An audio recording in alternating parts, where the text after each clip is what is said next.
Welcome to Wednesday Night Live from the Basement. Here's your hosts, Rob, Daryl, and Joe. Gentlemen, good evening. How is everybody doing today? Good. You? All good. Living the dream. Sure. I As soon as 8 o'clock hit, it all got better, right? It certainly did. It's been a day, but whatever. It is what it is. Chris Mann, good evening or good morning or whatever it is. Good morning. Got a stinking cold all week since Sunday. My sleeping clock is all over the shop. I'm not afraid to comment. Oh, Yeah. Well, we're in for a night then. If Chris is all hopped up on cough syrup, good lord.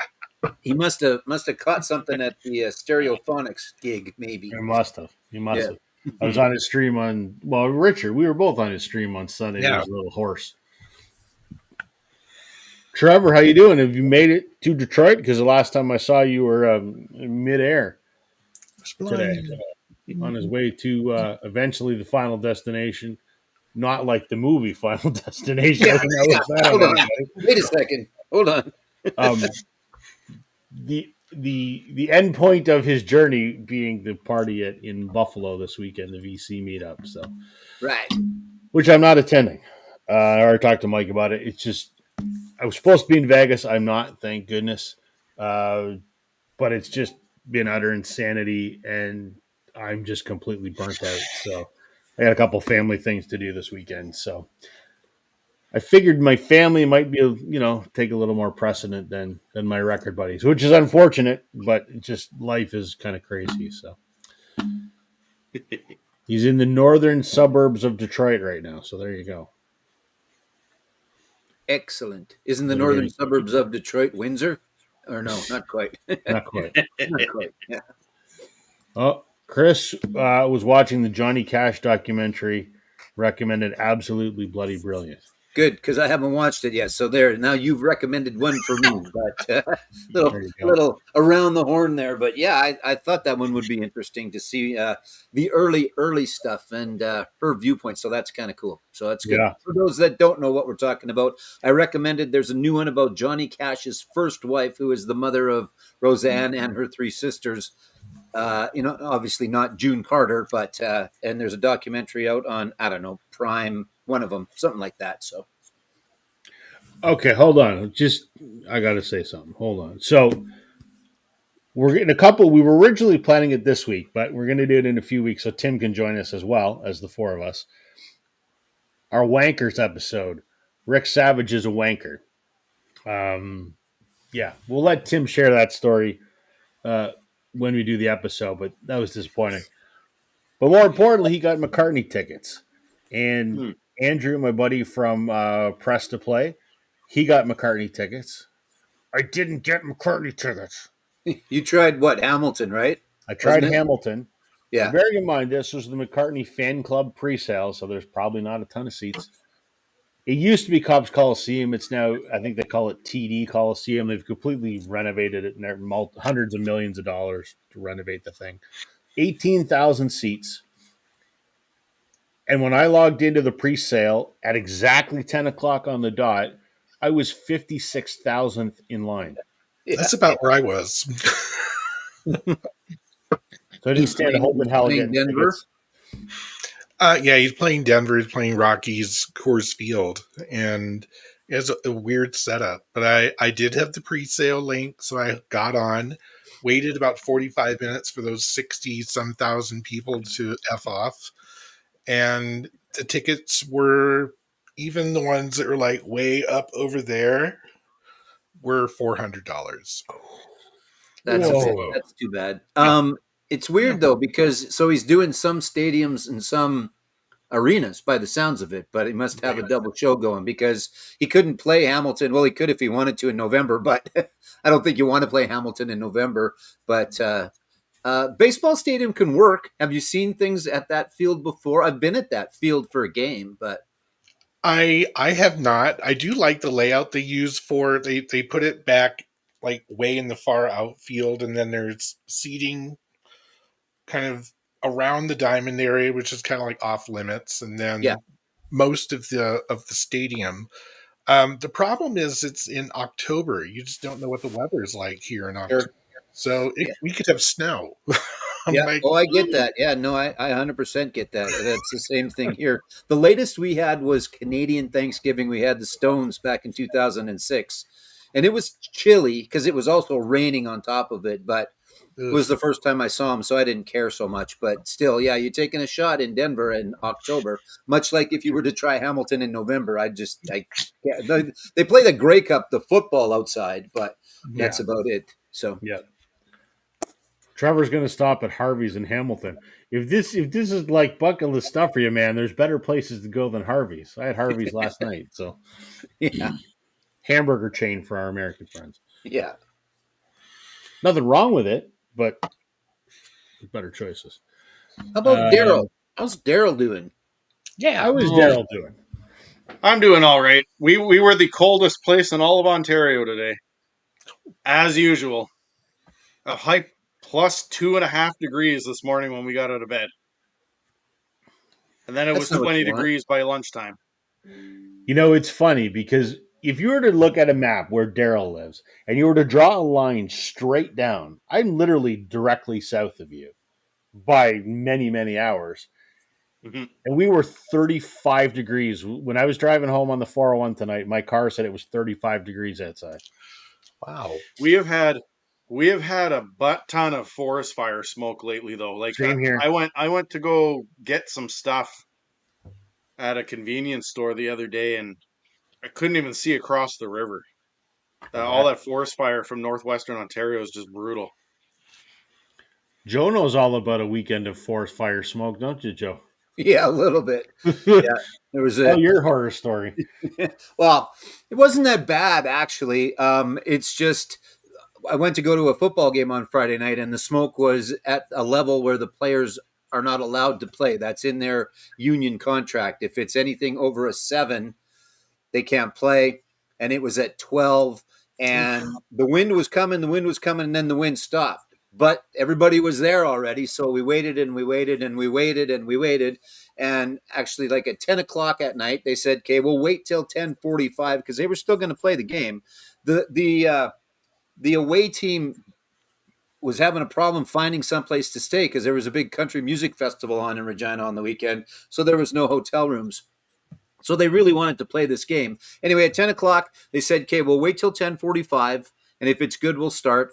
Um, my son looked at his phone app, and I think it was 12 on the smoke scale, whatever.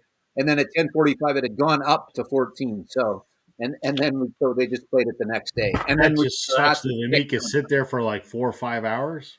Brutal. Yeah.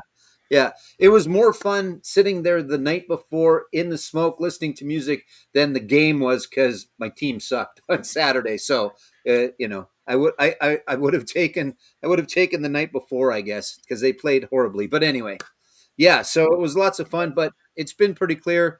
And as I sat there, it's like, you know what? If this is the worst, that's fine because lots of people are way, way worse off than we are because they've actually got the fires. We just have the smoke. So, Yep.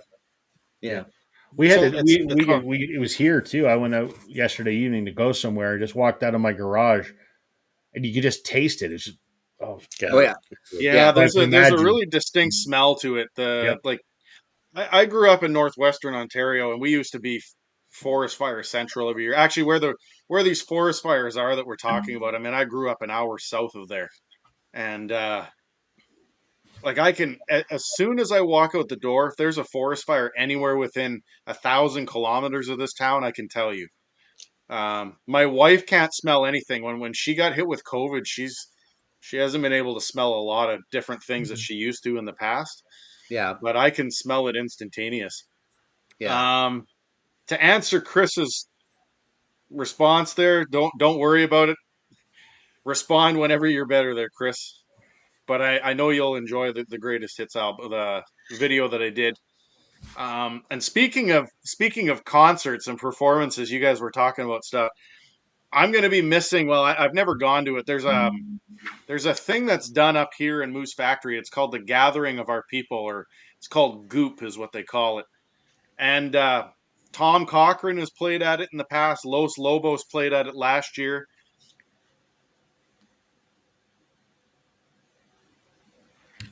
He froze, right? I'm not He having a froze. stroke. Okay, he froze. Yes. Oh, he's back, He's I back. think. Last thing we heard was Los Lobos played at it. Whoa. Must be some kind of internet thing going on here. Yeah, no, Los Lobos played at it before, and Tom Cochran. And there's apparently an ABBA tribute band playing at it this year. I'm Yeah. gonna miss it. I'm so heartbroken over that. You're not, Daryl. Come on. It'd probably be fun though, right? Probably be fun. I mean, some ABBA's better than no ABBA. Yeah. Yeah, except I heard Fernando today. I can live without that one. I'll take Dancing Queen and all that stuff. I don't have a problem with it. But Fernando didn't do anything for me today. I was working on something in my car, and it was like, oh man. But I think the but then I song that listened to it ruined ABBA anyway. for me, and it's because my dad used to play it just to get under my skin. Is "Does Your Mother Know?" I Oh, I can't love that song. stand that Oh. song. Love it. Yeah. I think I need 3 more ABBA albums, and I've got them all. They're fantastic.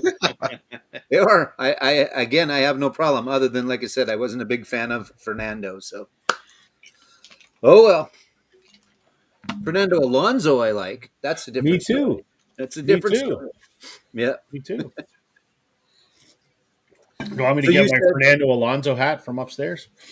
You can if you like. Sure, I've got my Lando Norris, or no, I don't. Actually, I have a McLaren shirt, but it's Pato. It's the Aero McLaren shirt from IndyCar, which is in Toronto this weekend. There So you go. I have my yellow and green Aston Martin Fernando hat. I have my hat when he raced for Renault back in 06 and won the championship. And then I have it when he debuted with Benetton back in the day. So I got a lot of Fernando hats kicking around. yeah, exactly. Jesus, I didn't think they even made hats back when he started racing. So Yep. I got a couple. They're sitting in the other room. yeah, that's good. I feel like something's wrong. I should have a hat on. And But you're also not as bald as we are. So That's right. it's not really a hat. It's just a glare deflector. Yeah, that's right. Yeah, it makes gotta- my eyes stand out. I better. generated enough solar power today. We just put the solar panel to bed for the night. Yeah. Hello, Alex, how you doing, buddy? Alex? We're having an okay week, I suppose. You guys saw Tim say goodbye, right? Because he's going. to He's see waiting Beck. to go see. What did he say? The Cure? Did I see that right? Yeah, Beck, I think. Beck. Why did I say Yep. The Cure? Beck. Yes.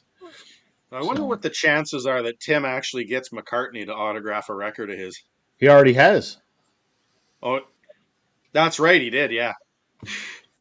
I got to get some pointers from Tim because when I go see The Darkness in September, I got to meet Justin Hawkins. Get something signed. So You'd think if you ran into him, he'd probably sign. I don't know. We think these guys are. Some of them are okay, and then you never know until you meet them. The time you meet them, Right. all that. I mean, I'm optimistic because when I go see The Darkness, they're playing in Kitchener, Ontario, Yeah, I know. which is shocking because no one, it's a small venue. I'm surprised they'd even bother to go there. Like it's even worth their while. Like it's weird. Yeah, it's weird enough to think. Does maybe someone in the band have family members there, and they're like, or they lost a bet? Nothing against Kitchener. It's just Right. It is It's not, strange that right? we're doing Kitchener and not Hamilton. And the thing is, it's not even center in the square. That's 2,500 people. Yeah. They're playing it like a club. Yeah, That, Who I don't knows? know, 800 people. I don't know. yeah. I guess Weird. it's this is how much we want, and if someone's going to pay it, then away you go. So, and Alex, in answer to your question, yes, they did. They were at the Country Music Festival, believe it or not, because Country Thunder has been trying for the last couple of years to get a little bit of a different crowd. They'd lost some of their crowd, so they've been throwing one rock act in the mix of the country. And yes, Def Leppard. Def Leppard's been everywhere. They were Winnipeg, then they were Edmonton, then they were here-ish, whatever you want to call it. And then I think they were either last night or the night before or something, Ottawa at Blues Fest. So Chris has had way too much cough syrup tonight because he thinks he knows Justin from Darkness. that's Because right. apparently Liz teaches Justin's kid. Yeah, I love well, you, Chris, but bullshit. maybe. You never know. Bullshit. it could happen. Exactly. Yeah. So, John Elway's kids went to my school district. who did? John Elway, football player. Oh, there you go. So, our topic tonight, it's not really a topic, it's just something a little bit different. Rather than have a theme or something we wanted to talk about, we just thought we would pull some random ish records. So, um, I have written down here how many cubes everybody has, or restored shelves, or whatever the hell you want to call it. And we've already randomly selected which one Richard's going to pull something from, and he did, and he's going to show that record. But before he does that, he's going to, let's go with my list here. We're going to go, we'll go Joe next, just in the order that I have them written down. Okay. Between 1 and 52, Joe, or Richard, what's Joe going to pull from for his next turn? Let's start with number 10. All right. 10. Joe, Okay. go pull some from 10. Richard, show your record, and I'll supersize you here. Supersize me. What am I, McDonald's? Jeez. Extra value, Richard. Extra. Oh, this is lagging again tonight. God Oh damn. no, laggy. Damn StreamYard. StreamYard's being a little bear tonight, isn't it?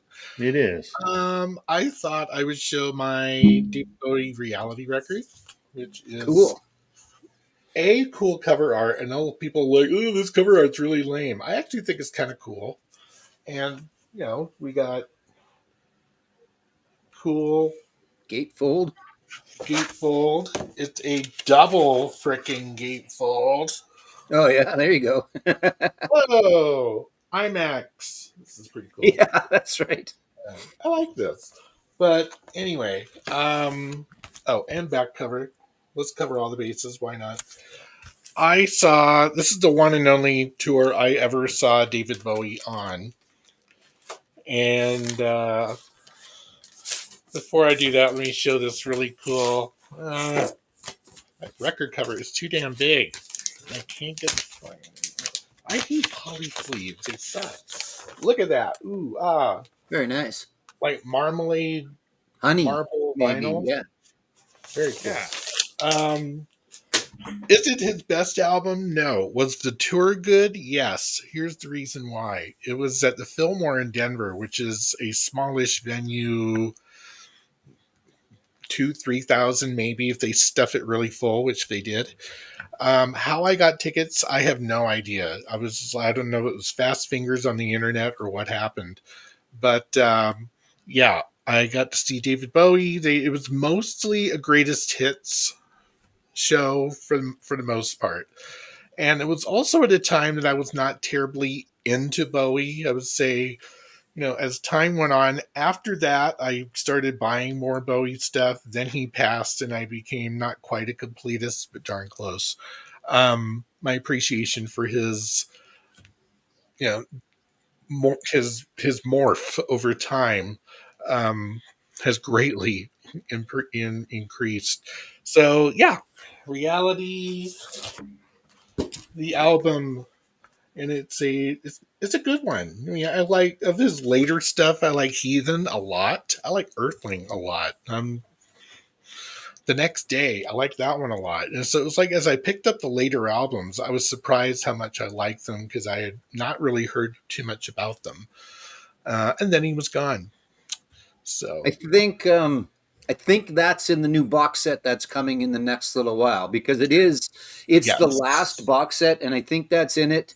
As well as Heathen and Black Star. I think there's what is there, 9? Is in there too. There's 9 albums, but 2 of them are quadruple or whatever, I think, or they're doubles or something. It's 18 pieces of vinyl altogether in the end.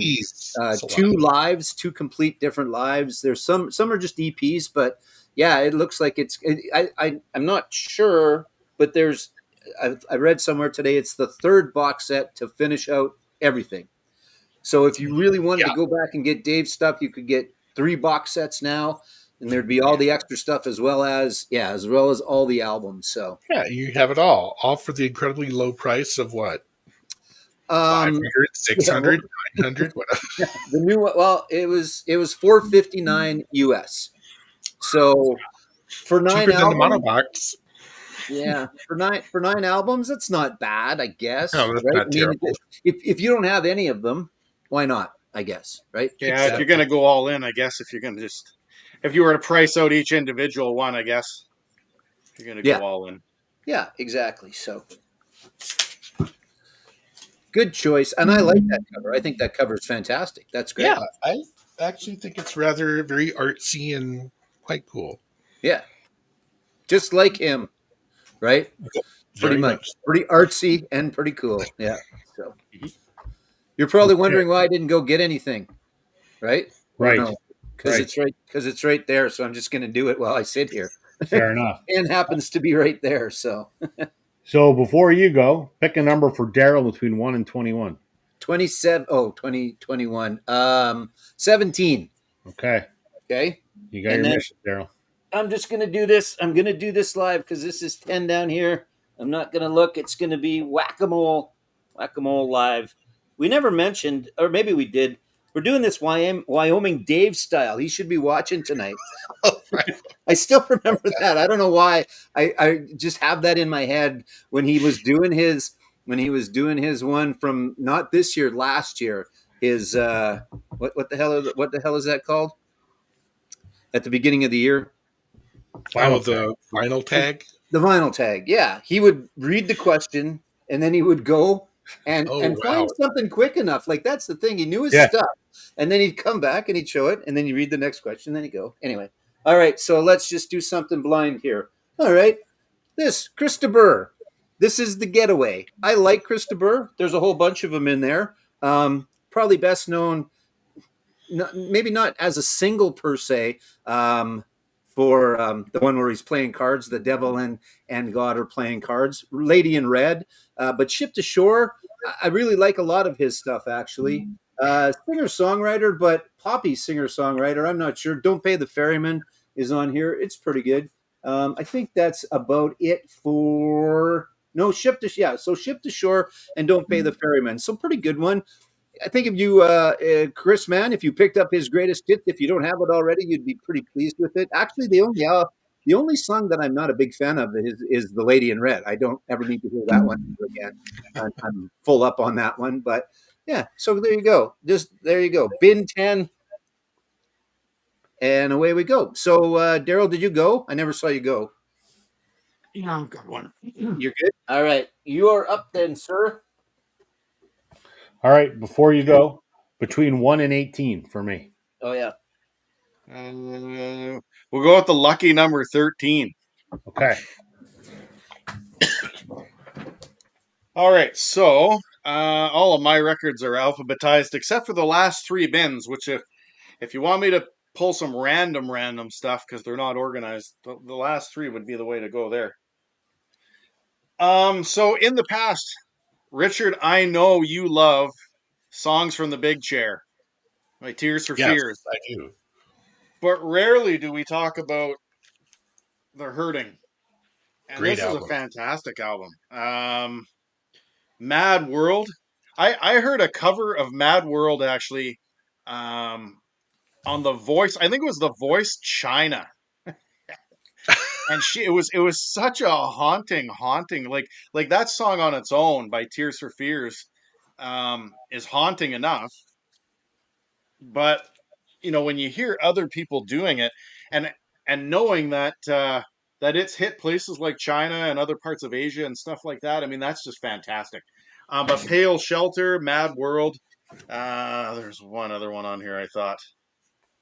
It's leaving me a blank. This is not the most exciting cover in the world either, the back, but Tears for Fears. I mean, I don't know. I don't know what to say. I mean, they're just every album that they did, at least the first three for sure. I mean, are just fantastic.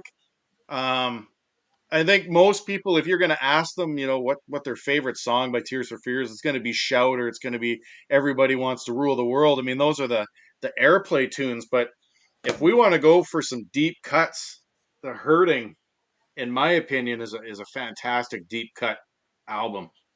And so, yeah, I mean, my random pick, I could have went with something else off that shelf, one that I bought while I was in Spain, but I chose to go with Tears for Fears, just for the sake that people do know Tears for Fears, but I think that that's a completely underrated and untalked about album, The Hurting. It's true. Very Okay. nice. Good. Okay. Damn glitchy StreamYard. Okay. Before I go, Richard, bin number 2 for you. 2. 2. Okay. I'd bin number, what I have, 13. My collection's alphabetized as well by artist, except the Beatles come first and then everything else. So 13 ends up being P and Q. So I got to show this Grace Potter and the Nocturnals. I don't know that I've ever shown this record per se. Not that I've seen. They're were an amazing rock band from Vermont, uh, like 70s blues rock. And she had a powerful, and I say she had a powerful voice, like reminded me of like Grace Slick. Like it was that kind of a voice. Incredible. Um, she blew up this band because she got a bit of an ego and went solo, and her solo stuff sucks compared to the stuff she did with the Nocturnals. She's also smoked way too much and not taken care of her voice, and her voice sounds like shit now. All that to say, this was an album that came out in 2012, and I think they broke up in 2014. So very near the end of their career. But this was recorded in 2009. And this is live from the legendary Sun Studio. So they went into Sun Studios in Memphis twice. It's a famous studio where Sam Phillips discovered Elvis and Johnny Cash and, all those guys. And they went there and they recorded some songs. So there's 7 songs on here. 2 of them, Sugar and One Short Night, appeared on the album Grace Potter and the Nocturnals, which came out, I think, just before this.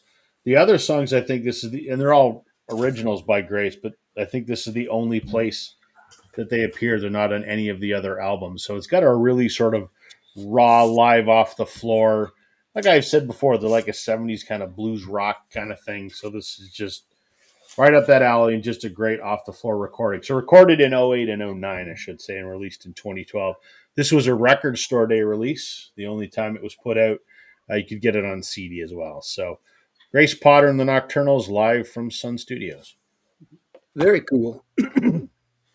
I'm really gonna have to check her out, their music out, because you mentioned them a lot, and I still haven't So good. checked them out. I'm gonna have to check them out. There's 4 albums, 5 albums. There's 1, 2. I think there's 4 albums and this on vinyl.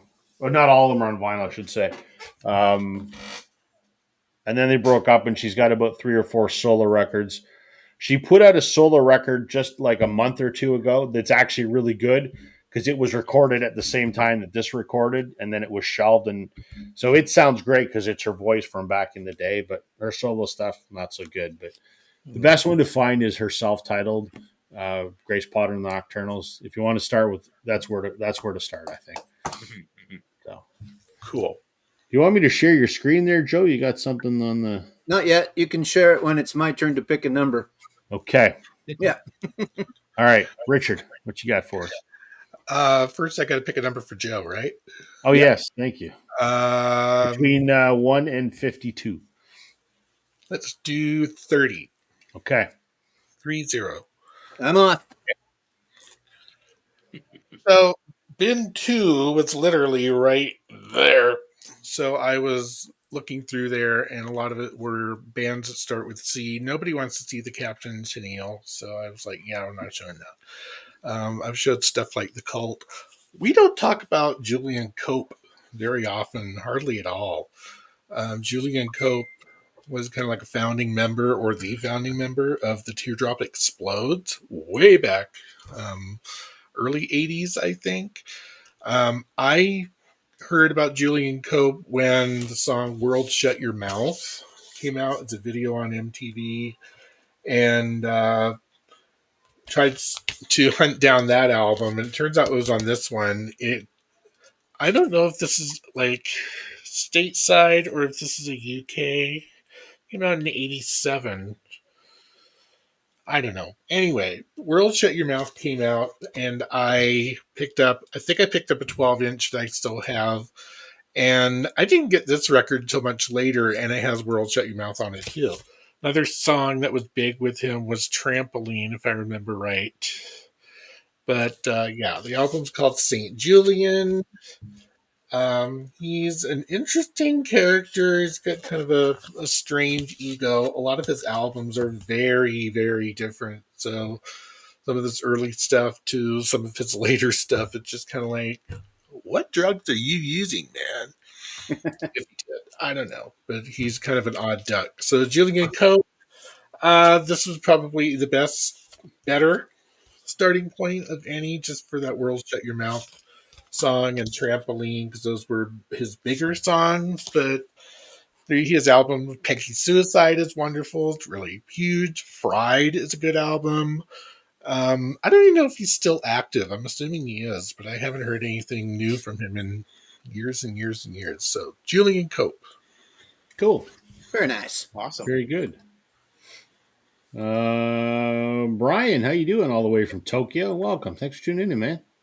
I watched Brian quickly. I watched a lot, but I've watched a few. But that one smaller shop that was like, I don't know the town. I can't say it, but it was all wood and open beamed interiors and stuff. I don't know if you guys watched that one from Brian's, but that's like heaven for a record shop. It was just beautiful in there, and it was just fantastic. So keep those coming, my friend. That's awesome. I love seeing that. That was great. So Agreed. And the Japanese record store owners are always so polite. They're just so polite over there. So, which is nice too. So is Brian, obviously, but Of course. yeah. Am I showing your screen yet here, or Sure. are you picking Let's a do number? Or what's the deal? What are we doing here? Yeah, sure. Show that. Okay. So here we go, Daryl. Here is your number. We're going to spin the wheel. Da, da, da, da. And Rob, which Joel Plaskett is it that you have and or are looking for? I forgot. I was going to ask you earlier, but I'll ask you now. The one that I have is truthfully. That's the Okay. one that I have. So there you go. Daryl, you're going to go with 9 is your number. Is that what the last one was?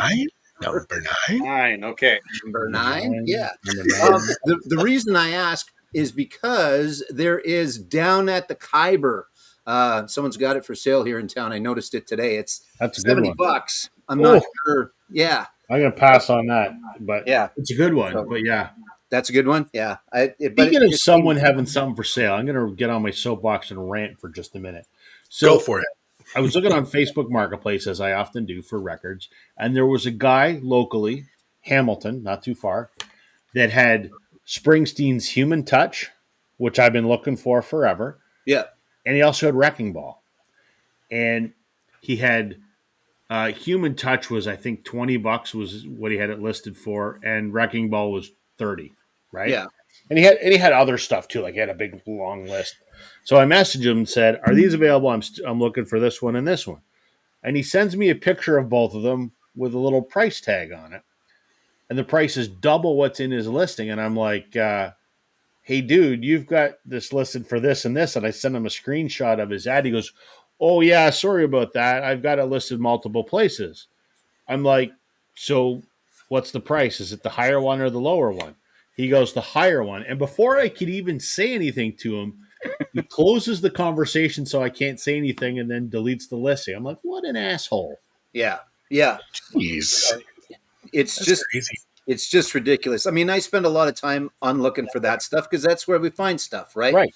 And just some of the people on there, it's just unbelievable. But Yep. that's a whole different topic. But yeah, and then he probably, oh my God, he got me, and I'm going to block him and never talk to him again. Right. So, Because I wanted to leave him negative feedback because he's a dick. yeah, exactly. And then they shut you down so you can't do that. But That's exactly what he did. Yeah. So That's the Facebook Wankers episode we'll do. absolutely. yeah, I could That's tell you funny. stories. The story you were talking about, Joe, from Brian's video is Cellar Records in Okaya, Nagano. Okay, Let's yeah. hope I didn't butcher that too much. So I thought it was fantastic. Like that little listening area upstairs. At least I think that's what it was up there. Yeah, it was just fantastic. So good stuff. Good stuff. yes, agreed. It was shady as heck. Yeah, that it's Yeah. just ridiculous. Yep. So So okay. okay, Daryl. Is Yeah, it I Daryl? just No, it's want. Joe. Whose turn is it? What the Yeah, hell it's am I my doing? turn. Yeah, it's my Your turn. turn. I God. picked for Daryl. Daryl's got his Right. number. Yeah, He's Jesus. got he's good to go. And it's my turn. And I'm not sure if Alex is still here or not. And I didn't pick this on purpose. I went blind. I'm just going blind on everything. It's the first thing coming out. But this is in the bin that Richard gave me, and it's Max Webster. And we've talked about these I guys have. before. More well known, I would think, would be Kim Mitchell, just because of Patio Lanterns and Go for a Soda and that. Where Yep. Max Webster was really, I think, predominantly Canadian and only maybe known Canada wide, possibly. I would say. I would think so, yeah. But yeah, Hangover, Here Among the Cats, Blowing the Blues Away, Summer Traveling Blue, Toronto Tontos. These guys were great. They were weird for sure, but they were fantastic, as you can kind of tell by the cover. But again, I'm not sure if Alex is still here or not, but I am still looking for you, my friend. I will find you because they're not crazy hard to find. They pop up every once in a while, but they also go right away quick too because You it's always good. see the one with diamonds on it Yeah, that one's all the quite time. popular. And then Kim and his flying banana leotard as well. Oh That yeah, one comes up too. But yeah, I don't think. Yeah, I think that's a fair Yeah. assumption.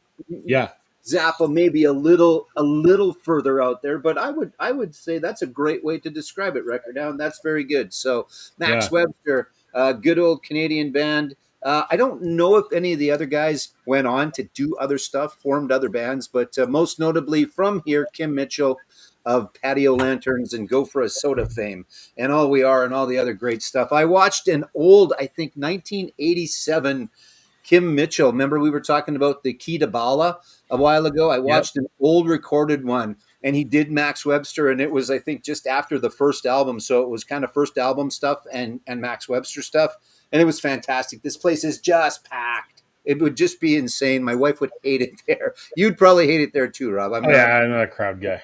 Yeah, but it would be a blast to go there, I think, Oh and see sure. someone because it would be very intimate and fun. You'd be Yep. at the beach, have a couple beers, but Yep. there you go. So, Max Webster. Trevor, enjoy your trip, man.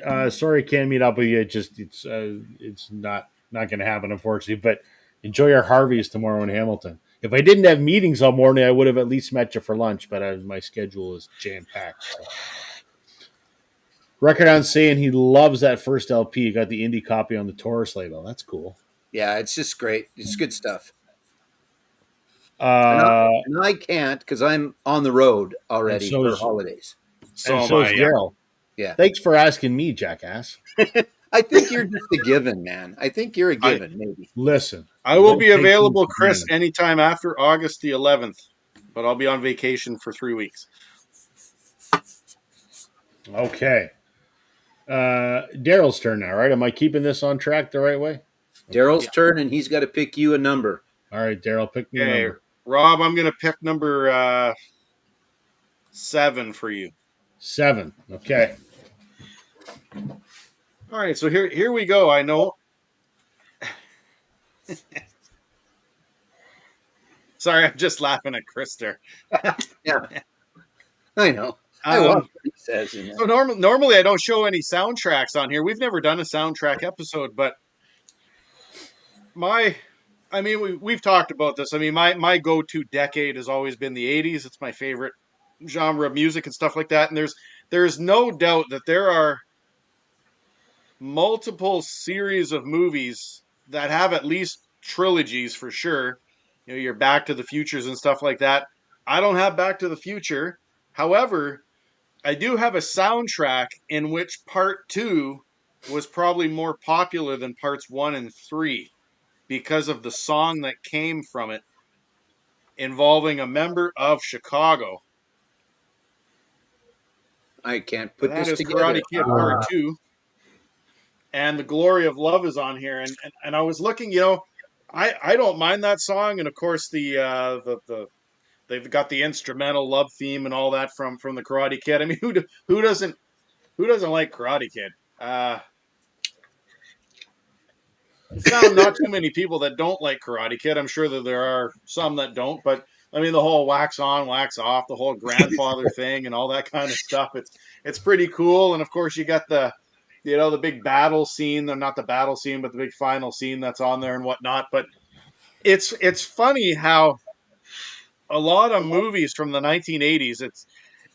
You could look at Kokomo, for example. We talked about this before, where Kokomo, the song is on there, and yeah, there's some tracks on there that are good, but I mean the reality is 80s soundtracks, when you listen to them, it's like there's one song and the rest of them are just shit that's on the soundtrack. Usually true.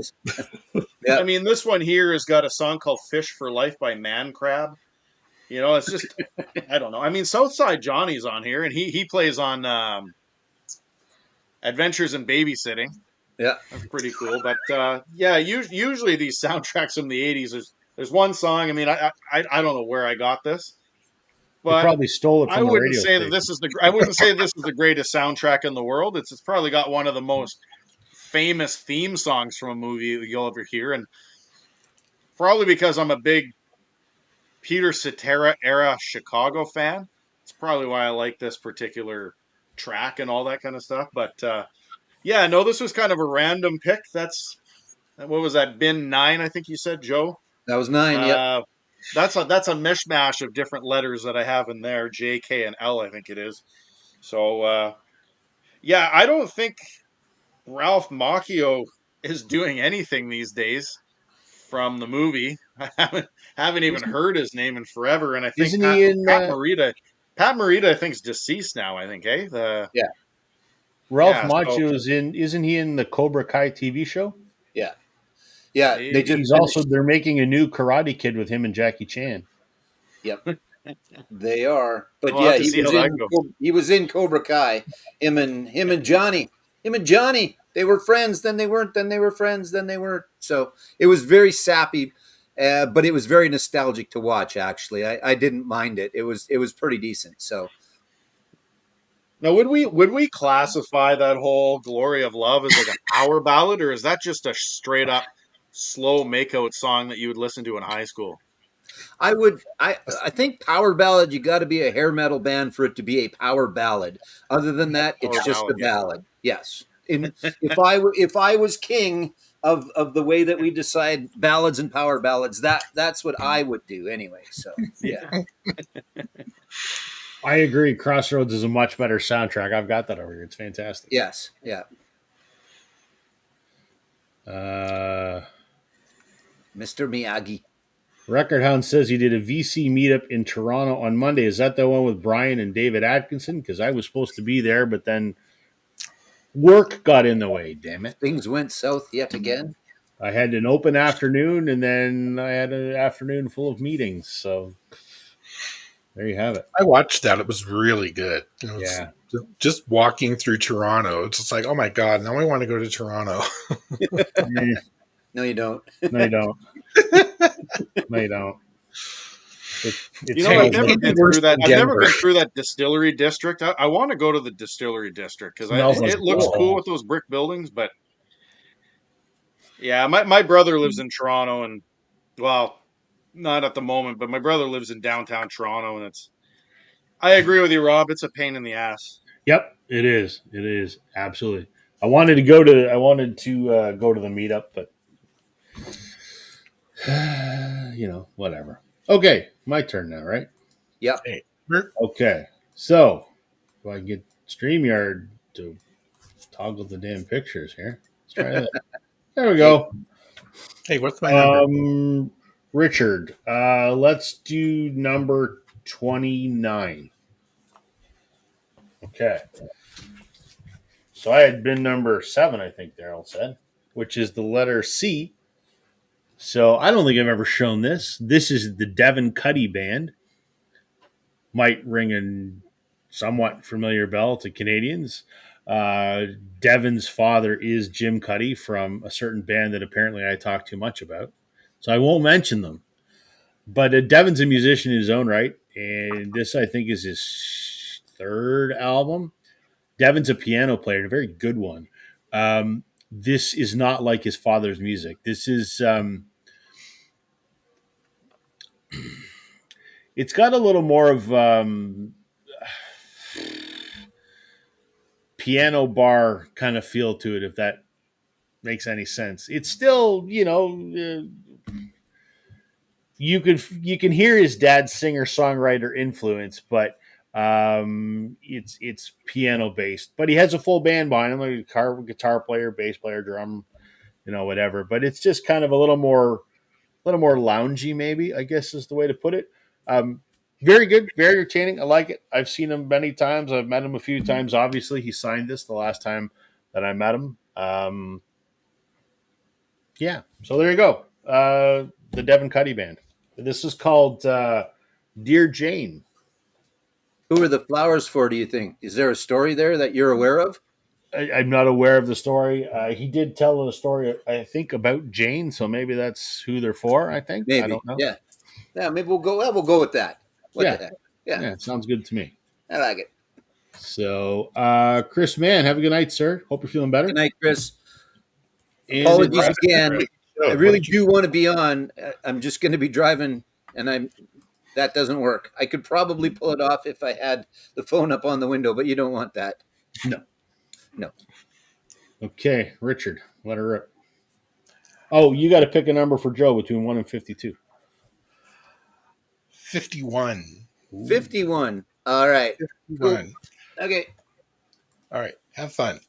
Rob, what did you show? I missed you. Since I'm I was still so learning, busy. the StreamYard's lagging. Perfect This- timing. This is the Devin Cuddy Band. So, Devin's dad, Jim, is part of a certain Canadian band that have listened to a little bit because of me.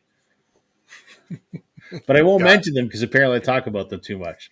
So this is his son. He's a piano player, and this is it's his dad's songwriting influence, but it's more of a sort of loungy piano vibe, I guess. Interesting. Okay. It's good. I think it's his third record, something like that. Pretty good. I like it, Okay. obviously, because I bought it. So This band I fell in love with immediately. I first heard their one of their bigger songs from their debut album on MTV's 120 Minutes. Listening to the lead singer's vocals, I was entranced. And it wasn't because it was beautiful, because it was quirky and weird.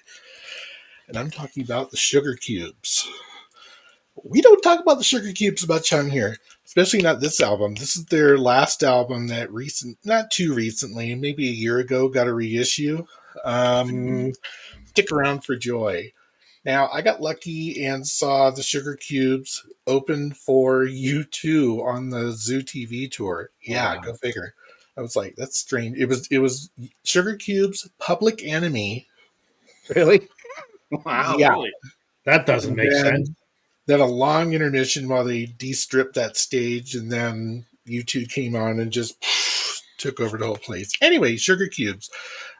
Bjork, I'm a bigger fan of Bjork when she was with Sugar Cubes than I am a fan of Bjork as a solo.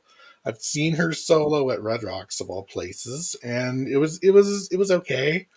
It was, yeah. She's one where if I could have like a best of Bjork album, that's all I really need. She has a lot of albums, and a lot of them are really weird. Sugar Cubes had Birthday and Deuce and 4 or 5 different songs that were pretty big for them. But this album didn't do much. My biggest gripe about the Sugar Cubes is the guy. I can't think of his name because it's Icelandic. His voice grates on me so badly. It's like, please stop singing. Let Bjork sing. You can't. It's like Bjork singing with Bob Dylan, but Oh God, not quite. No, actually, not that bad. not that. Thank you. That's what I'm saying. Not that bad. No one should have to hear that. But it's grating and harsh, and he's just trying so hard to be post-punk that it's just like, you're just faking it, dude. Stop. So anyway, Sugar Cubes. Love these guys. 3 albums before they broke up and Bjork went solo and the other guy became, I don't know, a lawyer or something. Who knows? It's funny. It's funny you mentioned that you'd rather listen to the Sugar Cubes with her and not with him. But it's funny because as a solo artist, Bjork, I mean, there's like you said, if you could put a greatest hits album out, I mean, there's some songs by her that are just Oh, they're huge. ear-piercingly terrible. Just True. she her Yeah, voice, Yoko Ono-ish. yeah. It's really, some of her music is really strange. But some of it, I mean, her first album, Post, with Human Behavior, which I love, Yeah. and then a couple of others. Yeah, her first couple of Then she solo does, what albums was were it, good. was it 96 she did that It's Oh So Quiet? I mean, it's a weird song, but it's kind of Yeah. catchy and funny. Yeah. And she's also really tiny. So seeing her at Red Rocks, I was way up at the top, and she's this little. Just small. Like, because of the way she sings, wasn't there a point in time when she had to take a few years off because she just lost her entire like Mm, vocal range? I Because don't remember she does that. that shriek a lot, eh? Yeah, it could be, especially as she was getting older. I mean, I want to say she's in her Yeah. 50s now, give or take. So who knows? I don't remember that Yeah. though. I'm gonna have to relook at Sugar Cubes again. They're interesting. It's just They are very different. Very three different. albums. They're fairly easy to find. If you get any, get the first one called "Life's Been Good." It is so good. So there. I would Cool. go. I would like to go and visit Iceland. I think that would be Same. very cool. Yeah, I think that would be a great place to visit. So it's on the list. There's a lot of things on the list, but it's on the list. So, and then you could probably find Ask all me the next different. March, Joe. Ask me Hey, next March, and I'll let you know what the students at my high school. There's a group of them, 23 of them that are going to Iceland for a school trip. Ooh, to fun. I'll Reykjavik, let you I know would what that's imagine. like. I'm not going. I'm not going with them. I'm not bringing 23 students. No, hell no. You'll lose them in a volcano. I had a hard enough time with 9 of them in Spain. Yeah, but Reykjavik's an island, right? So you couldn't you couldn't ultimately lose them completely, but I guess you could. But No. still. It's an I think awful it was. big I think it wilderness. was. Yeah, I think it was Iceland. There was a one of those things that went around the internet a while ago where some dude drew a map of Iceland instead of, because he didn't have an actual address to send to someone, and but the mailman or lady in Iceland actually followed the map and actually got the letter to where it belongs. So yeah. So anyway, I digress. My turn. You want to bring up? You want to bring up the big wheel? Let's bring up the big wheel. I left 9 in there, so hopefully it doesn't come up again. I actually have the option to take it out, so I will take the next one out. This shouldn't take too long. While I have you guys here, let's see. Oh, go past 9. There you go. I think it's going to be 4. It looks like no, it's going to be 3. There you go, 3? Daryl. You're up 3. Yep. All right. Okay.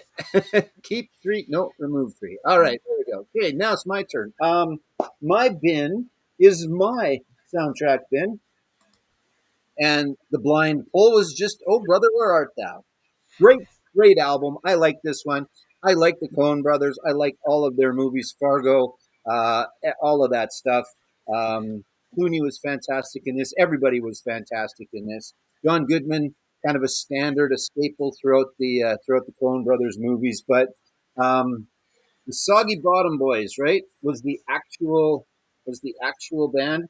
As I pull my lovely inner sleeve from Vinyl Storage Solutions. If you go to vinylstoragesolutions.ca and you use the promo code Northern10, you will get 10% off your inner and your outer sleeves. And then you can put your inner sleeve in the outer sleeve, and then you never have to touch the outside again. And you get dirty, grubby fingerprints on there. And then you just slide the vinyl out of the inner sleeve, and away you go. VinylStorageSolutions.ca, promo code Northern10, go. And tell them Joe and Rob and Richard and Daryl sent you. Anyway, Oh Brother, Where Art Thou? I believe it was actually the Soggy Bottom. No, the Soggy Bottom Boys was the name of the band in the show, right? But Yes. the band that actually was singing, it's kind of like a Eddie and the Cruisers thing, right? Where is the man of constant sorrow on this damn album? I am the man of the Soggy Bottom Boys. I had it wrong, unless they were, and then they were. But anyway, great soundtrack, lots of fun, great movie. I watched it again a little while ago. You can't go wrong with Coen Brothers movies. and you can't go wrong with their soundtrack. Although this one was really kind of the most, other than the Big Lebowski, of course, had all that cool stuff in it. Kenny Rogers in the first edition with just checked in to see what condition my condition was in. Kenny Rogers in the first edition. I am not Lebowski. I'm the dude. So Brian wants to know the wheel. So that's just Joe's little invention, Brian. What we're doing tonight is we're just sort of random pulling, but the person that goes before you is telling you what bin to go grab it out of from your collection. So if I get told by Daryl this time to go pull something from bin 12, I'm going to the 12th bin in my collection pulling a record. Joe's being more creative and has developed a wheel that he's using for the person that follows him, who is Daryl. So hopefully that makes sense. We're being random, but not so random. So there you go. Joe's just getting all techie. Yes, exactly. Yeah. Joe was listening the entire time, but thought, you know what, I should just do a wheel because it's easier than thinking. I don't know. It's pretty easy to go 7. Yeah, but then Whatever. I'd forget by the time we get to the 4th round, I'd probably pick the same bin. This way, Nothing wrong I'm with not that. going to. Although, see, because I can't remember the first bin I told Daryl to go look in either. So, I can't even remember what order we go in, and I'm hosting this ship. So no, you're doing okay so far. You're good. I haven't screwed up yet. Exactly. Record Hound says that's a great soundtrack. He's got an OG 1928 RPM of Big Rock Candy Mountain. Wow, that's Wow. cool. That's cool. In the Big Rock Candy Mountain. Yeah. It's Very a great cool. soundtrack. It's fun. It's definitely one of those you can put on and I think enjoy for sure. Yep.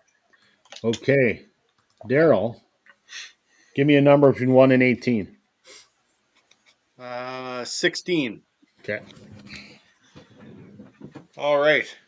For my next pick, you're starting to notice a theme. I got a lot of 80s stuff in my collection now. For whatever reason, this musician, well, I shouldn't say this musician, it kind of what you were saying, Richard, a lot of bands, most people either prefer them in the band or as a solo artist. There's not a lot of like collectivity, and I think that the one that I'm going to show here is an example of this. A lot of people either prefer them they either prefer the band when this musician came to be in the band, or they prefer the band without this musician, or they prefer this musician as a solo artist, but typically not the three. And that would be Phil Collins. I knew it.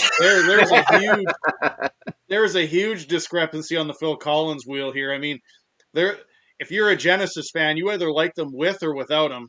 You either despise them with or without them. Or if you don't like Genesis at all, then you like Phil Collins as a solo artist, or maybe you just don't like Phil Collins. And I'm not 100% sure when we're doing the Wankers out video. I've heard some wankerish things about Phil Collins, but he may make an appearance. We'll see. But this album here is actually really good. The No Jacket Required. It's got Susudio on it. One More Night. Don't Lose My Number. Take Me Home. They're all good songs. Definitely not great from start to finish. I mean, there's definitely some songs on here that could hit the bucket, but I think of all his solo albums, this one may be close to his best. That would be that's my opinion on that one. But do I like Genesis? I like Genesis. I actually I prefer Genesis with Phil Collins rather than Peter Gabriel. Same. Speaking of wankers, holy cow, I could do Peter Gabriel too.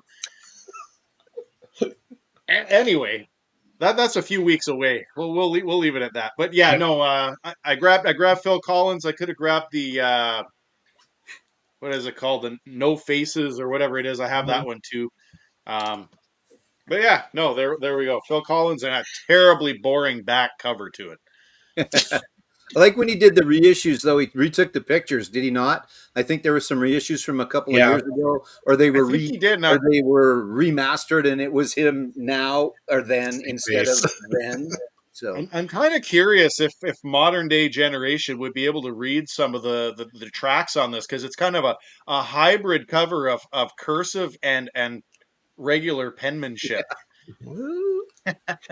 What do you mean you can't read cursive? Yeah, what the hell is studio? What is the studio? If they can figure out the names of those heavy metal bands, whoosh. where it's like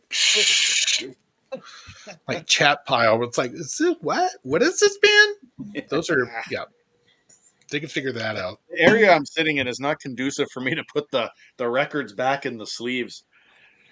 I'll have to do them all later. Okay. If I can get StreamYard to cooperate. God, this screen lag thing is annoying as hell. Come on. There you go. Come on. There we go. Okay. Richard, how about 21? 21. 21. Got Okay. I don't think I've ever shown this record before. So it's a good time to show it tonight. Steven Tyler, We're All Somebody from Somewhere. Obviously, Steven Tyler from Aerosmith. He put out a solo record in, when did this come out now? 2016. And this was his country album. Nothing country about it, but it's not quite as rock as Aerosmith either. It's pretty vanilla, but I don't mind it. Like it's not bad. It's what more you say. It's not quite country, but it's not quite rock and roll either. Lots of harmonica, steel guitar at all? Yeah, there's some of that on there. And Yeah.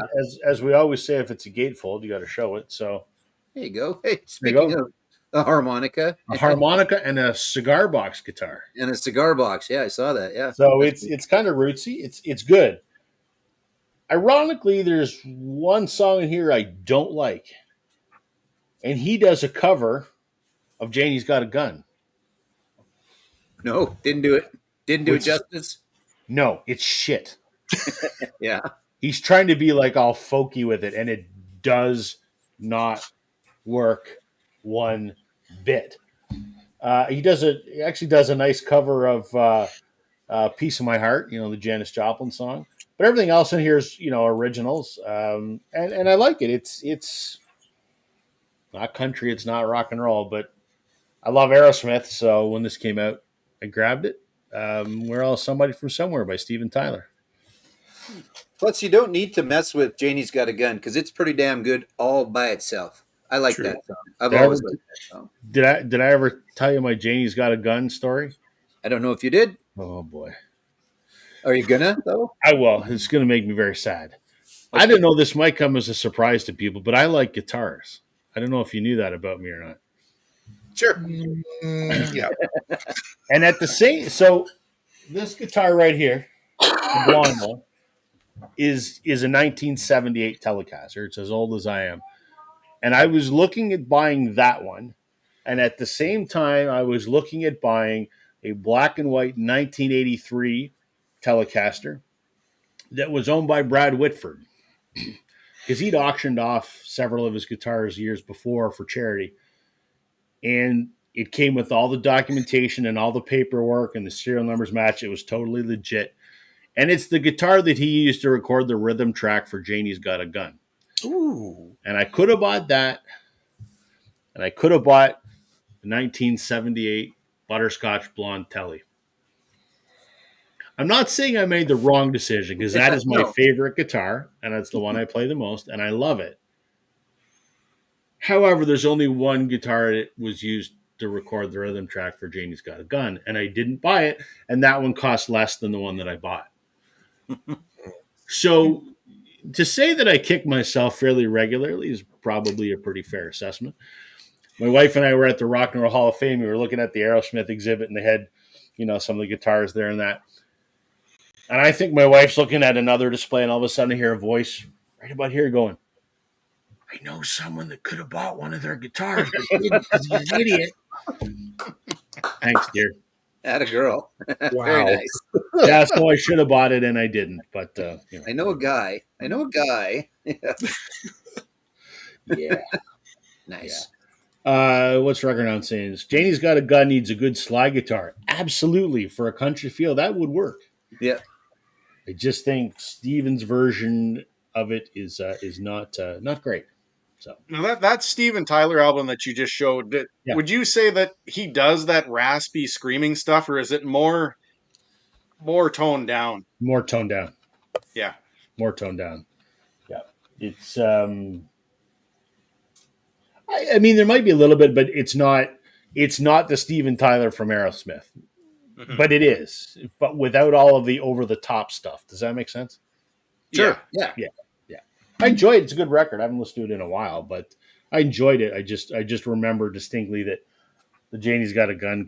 I think maybe the reason I don't like the Janie's Got a Gun cover is the Aerosmith version's so damn good. And you're like, you're the guy that sang it before. How come it sucks now? Exactly. What are you Because I doing, think man? so. Yeah. Okay, Richard. All right, and Joe needs a number Joe needs a number between 1 and 52. about 35. On my way. Have fun. Thank you. While you're gone, I'll talk about a Canadian artist. Ooh, What? I've been there before. Yeah. I have. I just haven't been in a very long time. Anyway, we don't talk enough about this is a duo, a rock duo. I've seen them a few times live. They kick butt. Sadly, they are no longer around. But I just love their guitar drum attack is phenomenal. A lot of their songs kind of sound the same, but I adore them. We're talking about Japan Droids. Out of Vancouver, I think they're I think from. so. Yeah, duo lasted a good 10, 15 years, put out a buttload of albums. I think I have all of them. There's about 7 of them, including a Massey Hall live album, which is really good. This is my favorite, Celebration Rock. It has the song The House That Heaven Built, which is just a stomper, and that is exactly what they look like in concert. They stand about 10 feet apart. It's the only thing you see on the stage are drums, guitar, guy singing, and he's singing his heart out. Sweat's flying everywhere. People are moshing. It's a great time. Um, I saw them open for, I think, the Hold Steady. It was kind of an odd, like, mix of why is Japan Droids opening for. Anyway, met them in the lobby. They were selling some singles and stuff, and it was early in their career. And I said, "You guys remind me of your guys' music makes me feel the way I felt when I first heard Husker Du." And they were like, "Wow, that's high praise." And I'm like, because you're that good. And there's 2 of them. It's not even, guitars, bassist, and drums. It was 2 people just thrashing the shit out of song. They're great fun. Every one of their albums is highly recommended by me because I think they're fantastic. There's our gatefold. 2 cheering crowds. I can't remember if this was on colored vinyl. Should we find out? Sure. Why not? And the Looks like answer nope. is yes. Ooh, that's cool. Ooh, That's very cool. nice. That's Very nice. very Cool. spiffy, black and white, kind of swirly Love it. splatter number. Good It's like one. pigeon shit. Yeah, Sure. right. Oh man, who did that on my windshield? Dang. It's gonna be a bugger getting that off. We got to go to the car wash. Anyway, Japan Droids, sadly defunct. They just called it a day last year. I just think they ran out of steam and ideas. Their last album was kind of, but I hope they're doing okay. We'll say that. This is a very rare case of a Canadian band that you showed. I've never heard of them. Really, Never heard of them. That's strange. Japan Droids. They are really good. Check that out. I got that one, and I got that one, Yep, I have that one. and I got that one. And I have that one, and I have their live album, and I have the last one they released, and then there's another one in there too. I think I have 7. So. Yeah, good stuff. And like you said, for just a couple of guys, there's a couple bands like that. There's another one that I saw a few years ago called the Blue Stones, where it's just 2 guys. And the music that they are able to produce, especially live, is just unbelievably good. But yeah, no, I don't listen to them often. They're in my pile of I need to listen to that more. That's a different bin that's not included in here, but it's good stuff. So they came in a collection that I bought, and it was a very pleasant surprise that I got. So it was great. Cool. Okay. Joe, My turn. Okay. Your turn, Let's and I'll get the wheel up here if I can ever spin get the wheel of StreamYard fun. working. I can't remember the first bin that I gave you, Daryl. So you I think remember it it was was 17. 9. It was 17. 17. Yeah. So no 9, 17, or 3. But let's see what we've got. Oh, it's right going to be number 1. Good old number 1. I don't know if that's We're your. number one. I don't know That's if my that A is bin. unsorted bin or your A bin. Okay, well there you go. All right, and we'll move one there. So my bin 32, I think, was the one. Oh, quick before I forget, I know he's not watching anymore, but I do have a documentary for Chris Mann to watch. It's called "It All Started with a Song." It's on, I think it's on Prime. It's about Nashville songwriters, and it's pretty good because it's definitely singer songwriter. One thing that if I ever knew, I'd certainly forgot. In the Ghetto by Elvis, written Mhm. by Mac Davis of Hard to Be Humble fame, and Mac Davis still alive as well. I'm not sure Sure. that that should necessarily surprise me, but they had him, and I think it's a fairly newer documentary. But it's got John Hyatt in there, and then it's got a lot of the newer guys, a lot of the band, a lot of the. There's some that are singers and songwriters, and then there's some that are just songwriters. And what made me think of it is Desmond Child of Aerosmith fame lives in Nashville and is part of that whole scene. It's good. It's about how they're not necessarily competitive, although there's only so many performers and there's hundreds and thousands of songs getting written all the time. There's only so many that can get bought. They do like to collaborate. They enjoy hanging out with each other. So it's kind of Sure. a thing in Nashville. So there you go, Sounds Chris. really If you're good. watching back after, or anybody, I believe it all started with a song, or it's very close to that, and I think it's on Amazon Prime, but I'm not sure. All right, I've just been going random. This one I think we all know, Americana by The Offspring. One of my favorite bands. I've seen them a couple of times. They're fantastic live. Just that California punk. I don't think I need to say much about Nirvana and much about Americana. It is the nice red reissue. It's not an original. Those are pricey and harder to find. They, from what I understand, I don't think they're doing any more albums. I do have their most recent one. It's over there. That might be the last album, and then they're on their farewell, we're done, we're retiring tour. Whether that actually happens or not, who knows? But they've been doing it for a while, and they've been fairly consistent. They've been bringing out albums still. They've had 2 in the last couple of years, and I Mhm. like them both. They were very Offspring like, but this is a gatefold, so I will get it out of my vinyl storage solution sleeve, and it's the old bug on the inside, and then some lyrics and some stuff. But Dexter Holland and Noodles, of course, on guitar, and then everybody else has kind of come and gone from there. But those two have always stayed consistent, kind of like Gene and Paul and Kiss. Dexter and Noodles have always been in Offspring. So good album, great artwork. I mean, the time when it came out, it was just a monster at the time when it came out, Yeah. and it still continues to be. So I like that one. There you go. Bin 32 is the O's and whatever else might be some P's in there, but I happen to pull the Offspring. It John, wouldn't surprise me if they're on their way out to retirement with the style of music they do. I mean, it's punk and it's a lot of heavy. It's got to be taking its toll on their vocals and their bodies Sure. to Yeah, produce that kind of music now. I agree. Yeah, Dexter. I mean, it's been a couple, maybe 3 years. He sounded good. He sounded better 6 years ago when I saw them, but he still sounded decent. But yeah, you're right. Just that style, it's got to be tough.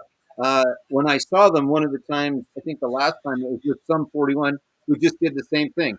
They did a farewell. They said they're done. They're retiring, um, and away they went. So yeah, there you go.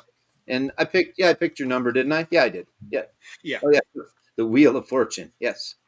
John's reminding everyone of the Billy Joel documentary premiere. Yeah, I'm looking forward to that. I mean, I know a little about Billy. I don't know as much about Billy. Nobody knows as much about Billy as John does, I don't think. Billy But doesn't know as much about Billy as John does. that's a very fair statement. Yeah, exactly. So yeah, I think that's going to be well done. Obviously, HBO when they do their documentaries, they do a nice job of that. They get some good people on there doing it. So yeah, I'm looking forward to that one. It should be good. John, I'm going to send you a text message. I need a co-host next week or the week after or the week after. Well, my 2 regular cohorts are on vacation, so I'll text you later. But Clear not off your, camping. clear your calendar. I'm not camping. Daryl's camping. Well, Right, whatever Daryl? the hell you're going somewhere and Daryl's camping. That's right. You're not here, so you're doing stupid stuff if you're not here. Yeah, well, I know. Fine, whatever. Daryl, isn't it your Daryl? I believe it's your turn. I It believe is. it is. Give me a number there, Daryl. Rob, you're going to go with bin 11. 11. Okay. All right, so here we go. This is where I cause a little controversy with my alphabetization system. I don't categorize various albums as various. I actually put them in alphabetical order according to what they're called. So like those K-Tel records and stuff like that, I don't just throw them all under various. I actually put them where they would be based on their title. How do you So find them? So I'm actually going to show 4 right now because they're all part of a set of which for some strange reason I don't have record number 1. I have volumes 2 through 5, and it's a collection. Now I think that this might be the American K-Tel is Impact, but there is a series called the All American Pop Collection. So this goes under A in my collection, All American. So that's how I can tell where my various ones are. But you can tell just by like the label and stuff like that that I think that this is kind of the U.S. like Ronco and K-Tel and all that. But Yeah, I've never heard of these that are one all though. like 60s music. And it's really like, I mean, they fit like 5 songs on a side, but Del Shannon's on here, Bobby Fuller 4, Bobby Day, Rockin' Robin. There's a few others. That's just volume 1. Now, as I mentioned, I am missing volume 1. So volume 2 looks like that. It's the red cover, and this one has the Box Tops, Gary Lewis and the Playboys, some big named artists. Then you got volume 4, which is the white one.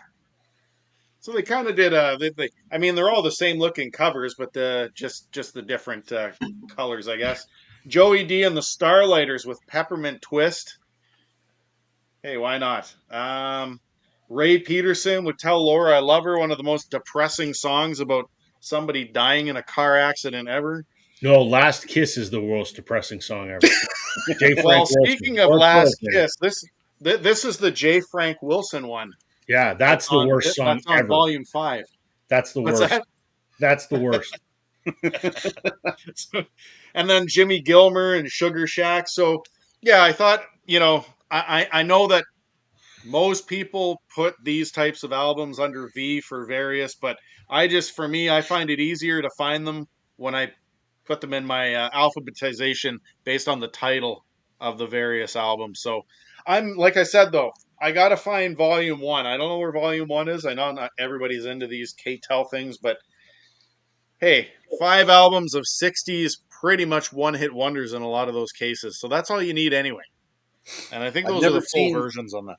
I don't think I've ever seen any of those, but I will watch because you buy collections, you find stuff like that. So I'll keep an eye out for number 1. So I think is it safe to say none of us, and I'm not sure if there's anybody that worries about as far as when they're putting things in order, except No. the lone one is the. That's the only one. The. I will give them because it's not actually. I don't think it's the. I think it's just the. Or I is it digress. the or the The. Sure. The.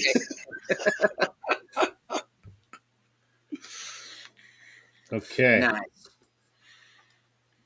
Come on, StreamYard. Come on, you can do it. You can do it. There it is. Happy There Gilmore I am. 2 is out next week. You can do Okay. it. John, I got John all excited. I'm going to show some Billy Joel. Sort of. Stay tuned here. Hold on, John. I'm not lying. There's Billy Joel on this record. I don't know if I've ever shown this either. This is a tribute album called The Art of McCartney, I don't think you have. which is apropos since I was bitching about not getting McCartney tickets. I don't know what the impetus for this was, but this was a star-studded tribute to Paul. It's 3 albums. I guess I got to show the trifold. There's that there, and then what a boring trifold, right? It's got all the autographs. That's cool. Yes. So it's famous artists paying tribute to McCartney, and the very first one is Billy Joel doing "Maybe I'm Amazed." So there you go. So you mean you get people like Billy Joel, Bob Dylan, Brian Wilson, Willie Nelson, Jeff Lynne, Hart, Joe Elliott. Oh, Billy Joel's on here again with "Live and Let Die." Roger Daltrey, Paul Rogers, Kiss is on here. They covered Venus and Mars. They Steve did. Miller, That'd be good. That would be good. John, Alice Cooper, B.B. King, Sammy Hagar. So it's McCartney's Beatles songs and solo stuff. So interesting. I think my wife bought this for me as a gift several years ago. I really enjoy it. It's good. I kind of like it more than McCartney's solo stuff, to be quite honest. So yeah, kind of a fun compilation of stuff. Yeah, that one sounds Interesting. good. Yeah. Yeah. Oh, you never I get gotta, to I gotta give Richard a number. See, I Oops. fucked up. Sorry, I forgot to remind you. Let's go with number 31. 31. 31. Okay, give me 2 minutes. That's For okay. that. I'll keep talking about this. I don't know what this was for. I don't know if this was like. Was it a fundraiser or something, or? I really don't know. Because that sounds really good, actually. I mean, I like all of the names that you were talking about, and I like Paul's stuff, Wings and solo, and of course earlier than that with that other band he was in. So I don't know. Nothing really says what the impetus for this was. So I don't know. But since I'm killing time, so maybe I'm amazed. Billy Joel, things we said today. Bob Dylan, Band on the Run, Heart, Junior's Farm, Steve Miller, The Long and Winding Road, Cat Stevens, My Love, Harry Connick Jr., Wanderlust, Brian Wilson, Bluebird, Connie Bailey Ray, Yesterday by Willie Nelson. That would be interesting. Junk by Jeff Lynne, When I'm 64, Barry Gibb, Every Night, Jamie Callum, Venus and Mars, Kiss, Let Me Roll It, Paul Rogers, Helter Skelter, Roger Daltrey, Helen Wheels, Def Leppard, Hello Goodbye, The Cure, featuring James McCartney, Live and Let Die, Billy Joel, Let It Be, Chrissy Hind, Jet, Robin Zander, and Rick Nielsen from Cheap Trick, Hi Hi Hi, Joe Elliott, Letting Go, Heart, Hey Jude, Steve Miller, Listen to What the Man Said, Owl City, Got to Get You Into My Life, Perry Farrell, there's a wanker, Drive My Car by Dion, Lady Madonna, Alan Toussaint, Uh, Let Him In, Dr. John, So Bad, Smokey Robinson, No More Lonely Lights, the Airborne Toxic Event, Eleanor Rigby, Alice Cooper. That would be interesting. Come and Get It by Toots Hibbert with Sly and Robbie. On the Way by B.B. King and Birthday by Sammy Hagar. So there. well, I got to find that. That sounds really, really good. Now, do they do it in? Do they do them as they should, for lack of the proper term, or do they make it their own ish? They do it. No, If it's it sounds the same, them. yeah. It's them doing the songs the way that they probably should. So Cool. Right on. Yeah, Yeah, I it is gotta find cool. that. That sounds Very good. cool. I've heard that Sammy Hagar doing Birthday. It's actually pretty good. So it's Yeah. been a while since I listened to this, but I know I really liked it. So I didn't know Kiss was on there. So now I'm like, ooh, I gotta look for that. All right, I'm ready. I'm trying to get StreamYard to work. Oh, damn StreamYard. Come on, StreamYard. Oh, StreamYard. I'm gonna screw it. I'm giving up on the That is screen fine. shifting. This is about the same point where you gave up last time, too. I know. Yeah, it is I know. kind of. Yeah. You got a number for Joe there, Richard, between 1 and 50? Oh, yes. Two? Okay, I've been doing like multiples of 10. How about 40? 40. 40. All right. Okay. Cool. All right. I don't know if you have this, Rob. I've never heard you mention it. So, it's a band that you and I both like a whole lot. And I only recently revisited this album. I was playing it on a walk and I went, this is a really damn good album. But I have the Record Store Day version of U2's Songs of Innocence. You son of a bitch. I take it you don't have this. I'm sorry. I got incredibly lucky on this because I was really. I had a. What did this come out during COVID? I think. I can't remember what year this came out. So limited edition of. What's your address and when are you not going to be home? Well, there's 5,000 of them out there. You should be able to find one. I got Yeah, they're $400 a pop $4,000. if you can find one. Are they really? Yes. I paid $39.99. Mine was brand new. I got it the day of. I would swear, but I don't like swearing on YouTube. You can swear. I can't remember if this is colored vinyl. I don't think it is. To answer your question, I absolutely love that record. I actually like the. I like it. this more than I remember liking it because what's the Battle of Joey Ramone? Yes. Miracle of Joey Ramone. That's a great little song. Yep. Little insert with the band and a bunch of wordage. I've never even seen a copy of that in any. Never seen it. And I vaguely remember. I don't think it sold out the day of when I went back to my store and they still had it. And I felt like I overpaid it $40. I drove all over Hell's Half Acre looking for that. Wow. Yeah. Side C is alternate versions of stuff, acoustic sessions, Every Breaking Wave, California, Raised by Wolves, Cedarwood Road, Song for Someone, and a acoustic version of Joey Ramone. So, yeah. I'm sorry, but this is an underdog of a U2 album. Is this the one that everybody got shoved onto their Apple iPhone and they cried like little bitches that they were? Delete it then. Shut up. Yeah. I didn't. I loved it. I thought this is a pretty good album. But then that was an album they dropped by surprise. Nobody knew that it was even coming. Nope. Like that was. I love that record. Songs of Experience, the one that came after it, I thought was a letdown. That I love. I saw them on that tour. It was incredible. And I have it, but not that version. I've got the regular version that's got Larry Mullen and his son. The black and white cover with his son. Yeah. And I don't have that one, but I have this one. So, want to trade? No. Sure. Mine's on colored vinyl. My. Yeah, well, I got a Butcher cover, and none of you do. So there you go. This is true. That's true. So I'll put it in my will. Okay, you've got my will now. You've got Richard's will. Perfect. Well, so yeah, perfect. I'm glad you're both older than I am. Yeah, that's right. Oh, thank you, jerk. Wait a minute. Should we take? We should take offense to that. Should we not? Maybe. I don't know. Maybe.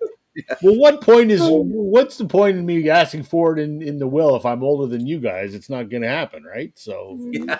I send you records I don't even mean to send you. I know you sent me something by accident, and I tried to send it back to you, and you wouldn't let me.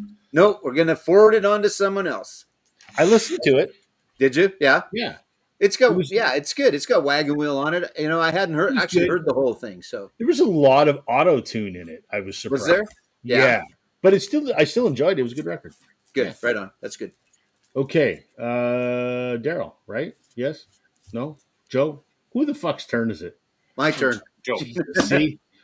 I need you guys to keep me on track because shit. We talked. Now you'll be able to go like this. Up there, yeah. Right, yeah. Exactly. Got all excited by the U2 album. Okay. Yeah, that's what it was. It's Richard's fault. I got derailed. Okay, pick a number. Oh, you need the screen up here for you to give Daryl a spin. Yeah. I hit the page. Hold on, there you go. All right. Oh, it'll do that. Well, let's see. Oh, you got to go. Oh, yeah. This is going to be up a little higher, Daryl. 17. There you go. I don't know where that puts you, but 17. Okay. 17 is right here. Oh, see? Nice and easy. One of them. That's good. Perfect. All right. Mine was 40. So I've just been pulling them blind. So it's another one of those little known bands called the Rolling Stones. Who? Yeah. I like this album. I don't know if I have a favorite Stones album because there's so many of them, and they all have some redeeming qualities. If you twisted my wrist, I might say Some Girls, maybe. I might say Some Girls, but that's just because I listened to it recently. But this is damn good. Exile, just everything. Um, this is Richard. This is the one that has two different covers, right? This is, isn't it? Or Oh, is that? so yeah. I I think. can't remember. Sorry. Yeah. Anyway, Let It Bleed by the Rolling Stones. You've got the triple layer, quadruple maxi layer cake on the back. I'm not sure what's all going on there, but still out there, still playing what's left anyway.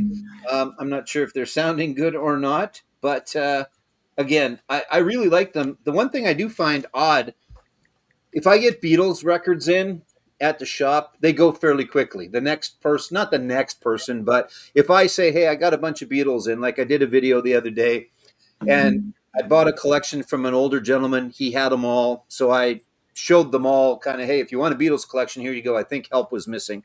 Anyway, someone came in, bought them all. Led Zeppelin, same thing. I had 4 Led Zeppelin records. I hadn't even shown them yet. Someone came in, took them all at one time. The Stones, I've got copies of the Stones up the yin yang, and I don't know why, because they're all good They albums. sit there. Like They're the good early albums. stuff, like the stuff with Jumpin' Jack Flash on it. Hot Rocks will always come and go fairly quickly.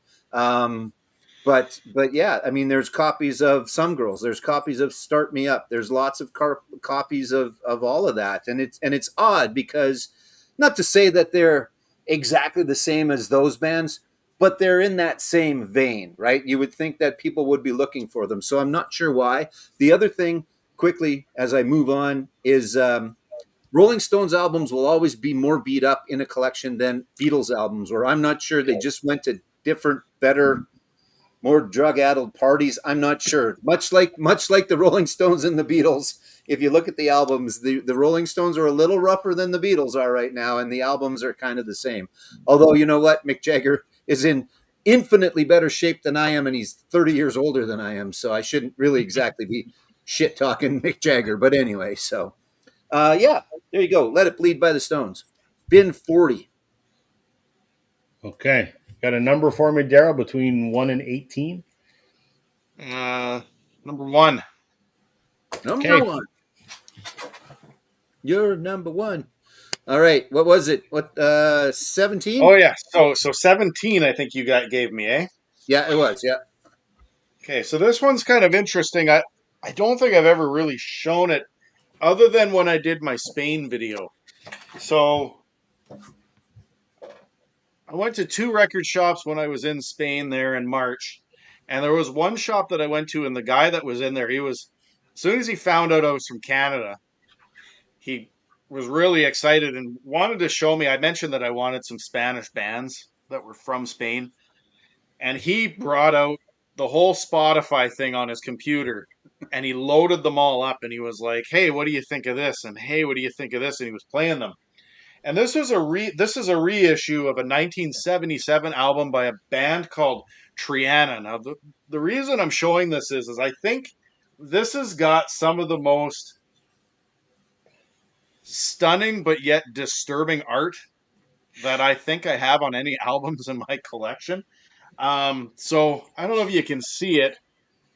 Gotta move it this way, but it's like all these like goblins and stuff that are on there with like almost like Jesus kind of being tortured. It's kind of strange. But the way that he explained this music to me, and I've listened to this album, and for me, I love it. So when I was there, I actually did get to go and see a flamenco dancing performance when we were there, which is that traditional style music. But it's kind of like, I'd like to say, psych prog with flamenco vocals in it. It's really different. And then, like I said, on actually I never showed the backside, but that's the backside with even more. It's almost like an army of goblins at the bottom. Um, but it's just really cool music. It's a gatefold. So there's the members of the band. I don't know if they ever did any other albums, but yeah, I don't know how to explain the music. It's something that you'd have to listen to. The album's called Hijos del Agobio. And, I forget what Hijos means, but yeah, I mean, if you want to stream it, check it out. It's unique. I'm not going to try to sell anybody on this style of music. You got to like flamenco, and you got to like prog, and you got to like psych, I guess. And it kind of combines and mashes the three together. And so I thought it was unique when like I said, I spent way too much money at that store, especially in Euro dollars. But the guy was so nice, he sold me on it.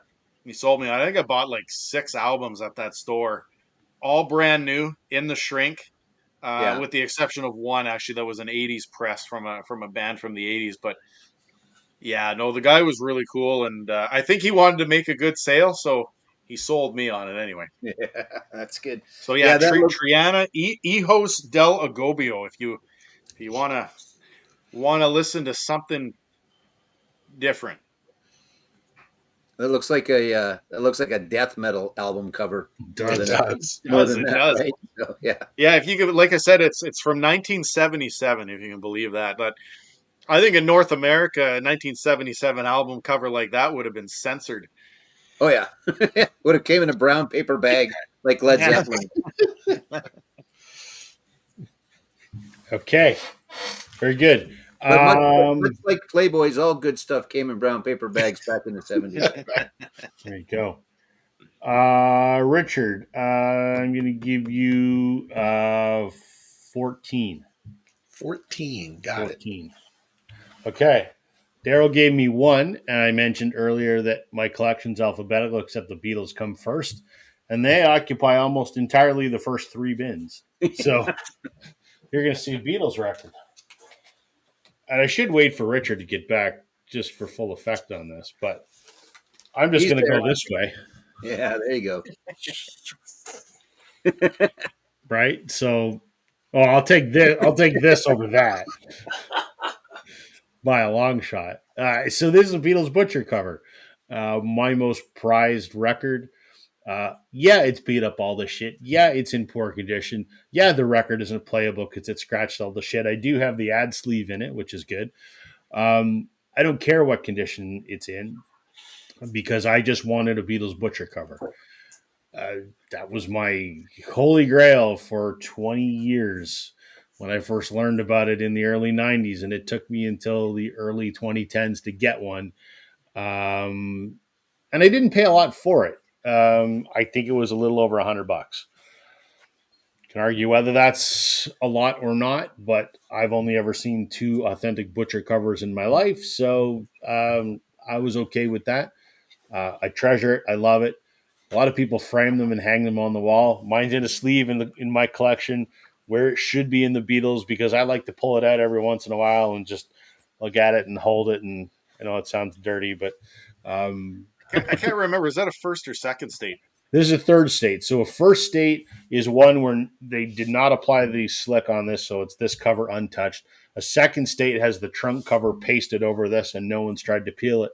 A third state, someone has tried to remove the cover, and this was not a professional peel by any means. They did a horrible job. Some of the trunk cover still at the top here. I'm okay with that. And I don't even, I mean, if I found a second state, great, but I'm glad it's a third state because I want to see the Butcher cover. I don't want to have the trunk cover and have to look to try to find Ringo's turtleneck. It just doesn't. Granted, if I found one or had the opportunity to have one, obviously I would. And I think most know, but just quickly to finish off the first, second, third thing, it was U.S. copies and UK copies only, correct? Just U.S. Just U.S. Yeah. Oh, just U.S. Okay. Just U.S. Okay. I probably knew that at some point, but just This yeah. was a compilation that Capitol was putting together that was an amalgamation of songs that Capitol in the U.S. had left off albums and I think the next upcoming single or whatever. So Right. this was art that had been commissioned for this, and they, I don't know how many, made 100,000 or whatever, and shipped them out and then recalled them instantly because they thought the cover was too objectionable because it's the Beatles in butcher coats with decapitated dolls and raw meat. And it was supposed to be kind of an avant-garde thing, 1966, but I guess it was deemed too controversial. So there we go. The record that I value more than anything else, not necessarily monetarily, but just because you Good. don't see a ton of them. Now the advent of eBay makes it a lot easier to get your hands on these things, but there's still not a ton out of them. Mhm. Not a ton of them out there. I only know a couple people that have one. So there you go. My third state, Beatles butcher cover. Very nice. And I They're give still Richard a expensive as number. hell. What's that? They're still expensive as hell. Yeah, they're not any cheaper. Getting That's for more sure. so. I'm glad I got mine. I think I got mine about 12 years ago or so. So it was before stuff got really crazy. Mm. Okay, Richard. Ooh, I'm on. I have never shown this, and it's one of two sort of box sets I have by Biffy Clyro. And this is the album that Chris Mann actually picked up called Only Revolutions. This is interesting. It had a ton of singles off of this, and I think I have them all on 7-inch. So The Captain was a single, That Golden Rule, Bubbles, God and Satan, Mountains, Many of Horror. It's like half of this album ended up as a single in some regard. So it was one of their bigger selling albums, but they did a limited edition box set that just has way too much crap in it. So, To interrupt real quick, you got a number for Joe? Just oh, pick sorry. something. Joe, pick number. Did we do number one for you yet? Nope. You're number one. I think Cool. everybody just had number one except me. Okay. This box set, first of all, had to order it from England. 39 pounds back then. When did I buy this? 2009. That's how old this is. So 39 pounds with shipping. Still have the receipt. Go figure. I have the CD, which the same thing as the album. It has another invoice. It has the album itself. These big, huge things are like giant parachute things. I guess they went out into a field and they got like a little bonfire going over here. This is not a gatefold. I don't remember if this is colored vinyl, but probably nobody cares. Nope. Black vinyl. Black. What did I pay for it? Another CD. I have not looked at this in years, so somebody help me play. This is guitar tabs, where it's kind of like it's just the guitar, like shows you how to play guitar chords That's for each clever. song. Cool. Pretty cool. Okay, not available anywhere else. We got some Biffy Clyro badge for Only Revolutions. We got a sticker, which I just put the wrong direction. That was an alternate cover they didn't use. I think they used it on the single for God and Satan. Now, here's the crown jewel. I actually have a piece of the fabric that was used for those giant, huge thingies, and that was included in That's all cool. of only the box sets. It's getting very tatty, so it's just going to sit there. What else we got? Anything else? Oh, God, there's shit in here. Poster suitable for framing. I gotta put the haul away later too. The Biffy Clyro songbook with literally, Oh wow. yeah. That's great. Have I ever looked at that? No. Because do I play anything? No. And then a whole poster of pretty much the same thing. Of the tabs, And or it's no, that's freaking the huge. yeah. This is ridiculous. I think that's the bottom. Thank God. And one more thingy. So yeah, all that for the incredibly low price of £40, which is pretty damn good because that same thing nowadays would probably be £140. Yeah, no kidding. That's pretty good though. That's awesome that I mean, that's what's cool about some of them. Some of the box sets, right, where they're not necessarily a compilation or whatever, when it's stuff like that, and just the extra cool stuff that you get in there. So Yeah, but I did go see them on that tour. They did come here. I took it with me in the car, but it was at a venue where I was just kind of like, yeah, there's no way in hell I'm going to get this in, get it signed, because I have signed stuff from them. Oh, I have a guitar pick too, pink Biffy Clyro. Yeah, they threw everything into this box set. It's freaking crazy. Yeah, All no right, kidding. I'm done. All right, Joe, I'll put your wheel up here. No. Yeah, let's do that. Okay, here we go. Spin the wheel. I feel just like I was going to say Pat Sajak, but it's Ryan Seacrest now, isn't it? Unfortunately, no. Oh, 18. Not much different than the last one, Daryl. Sorry. I hope That's all that'll work good. for you. Okay, and mine's number one right back here. So let's just do this live. Actually, let's do 1-1. Let's see, because I can't remember what's 1-1. 1-1 is There Are Things and Kurt and Noah. I don't know why that is number one. That's got to be in the wrong spot. I'm not sure why that's number one. And I have no idea who these guys are, but I kept them for some reason, so I must have listened to it and then decided to keep it. Oh, I know why. I think because I think the band's name is actually and Noah, and I think There Are Things is the name of. So in my filing system, it was that. But let's do a redo real quick. How about a redo? I think it's what this one is. Take a mulligan. Oh, yeah, I thought I knew what this one was. Two live crew, Oh, yeah. nasty as they want to be. Yeah.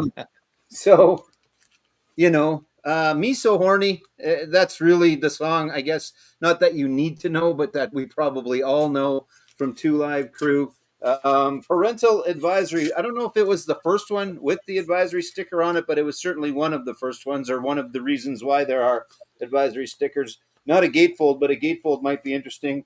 And then the back is actually pretty lame. So all the artwork is on the front.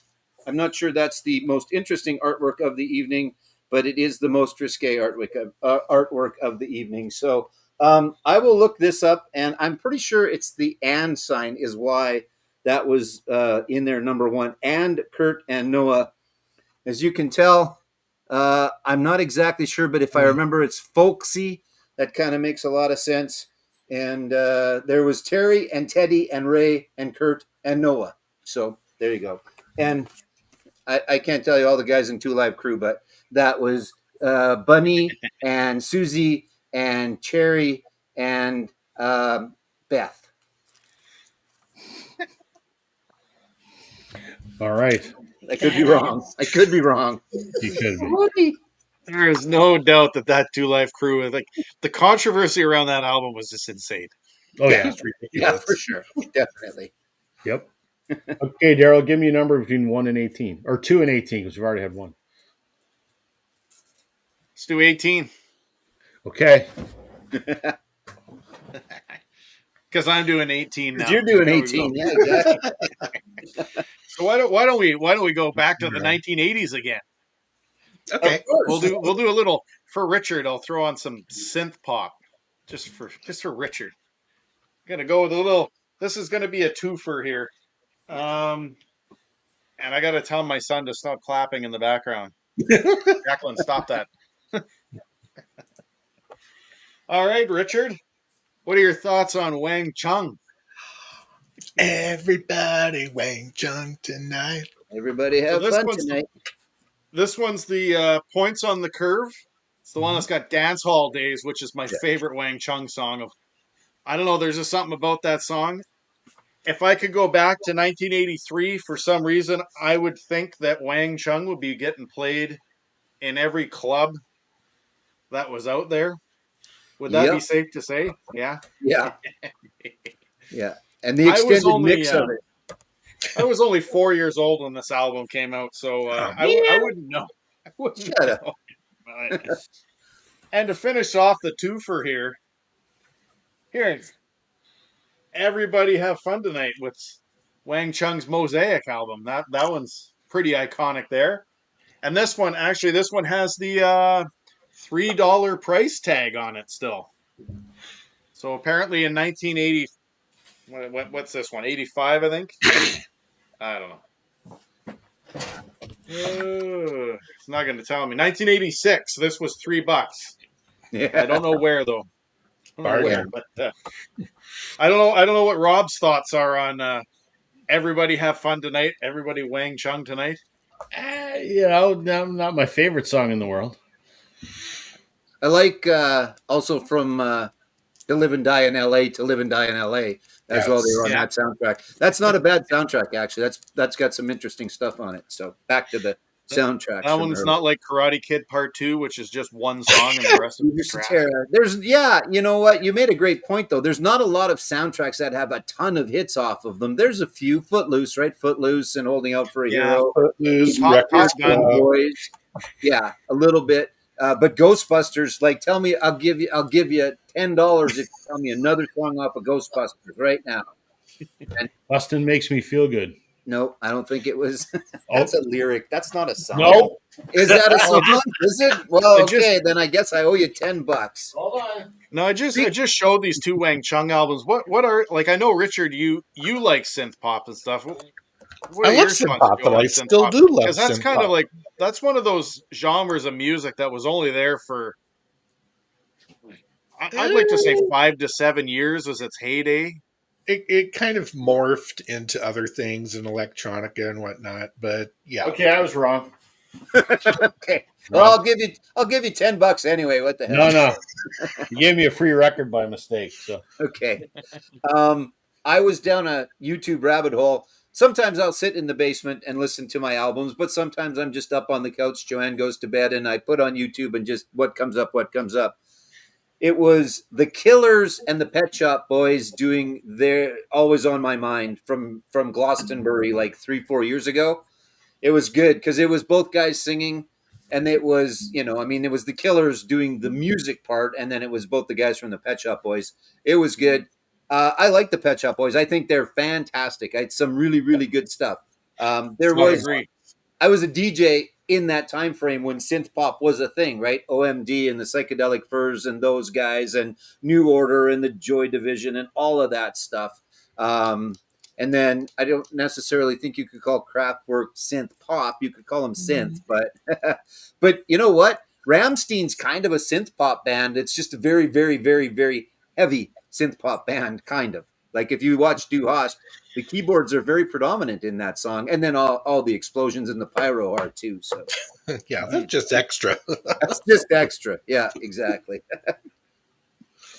Yeah, JWG. Yes, Saturday Night Fever isn't. Yeah, and Grease. Right, those are the two of the out of the norm ones where there was tons of hits off. Oh God, don't get Rob started on Grease. No. It's Grease too. Yeah, Grease 2. he's still excited from the albums. He doesn't need to start thinking about what's her name in Grease too. okay, hold on. So bin number 18 is my soundtracks. So I'm doing the two for because I can because I'm hosting the show. There you go. And you guys brought up Grease, so this is your own goddamn fault. Grease 1 sucks. Grease 2, holy shit. Michelle Pfeiffer on that ladder singing Cool Rider? Good Lord. But to be misogynistic, Michelle Pfeiffer in that or Michelle Pfeiffer as Catwoman. I'll take her in Grease 2, actually. Oh, there you go. Fair enough. Yep. I'll take her anyway. She'll let me have her. Let's be honest. Yeah. But, and I've seen Grease 2 probably 50 times, but let's not go there. Grease 1, I don't give a shit. It's stupid. But this wasn't what I was going to show. Speaking of soundtracks that only have one song, Smokey and the Bandit. It's a killer song, though. It's a great song. Jerry Reed? Yeah. Man, Yeah. most people don't understand. Like, he was a pretty serious musician, was friends with Elvis, like wicked guitar player. I mean, I know every song in here because I've seen Smokey and the Bandit probably 150 times.